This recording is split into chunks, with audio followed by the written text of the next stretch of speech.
Libo-libo katao ang nakilahok sa cockroach protest sa India. Panawagan ng mga rallyista ang pagbitiw sa pwesto ng Indian Education Minister na si Dharmendra Pradhan. Itinanggi naman ng pulisya na nagbigay sila ng permiso sa pagsasagawa ng protesta.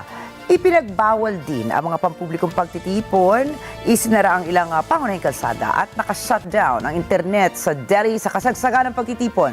Sa gitna po ng protesta, pinagpapalo ng mga pulis ang ilang rallyista para lamang mapaalis sa lugar. Nagtangka ang ilang rallyista na tumungo sa Parliament Building kung saan nagkagirian ng mga nagpoprotesta at mga pulis. Nag-ugat ang panawagan sa mga aligasyon kaugnay ng NEET Undergraduate 2026 examination at mga umano'y irregularidad ng CBSE on-screen marking system. Higit 2 milyong aspiring doctors ang kinakailangan mag-retake ng medical entrance exam dahil ang naunang pagsusulit noong buwan ng Mayo ay idineklarang null matapos mag-leak o kumalat ang mga tanong sa exam.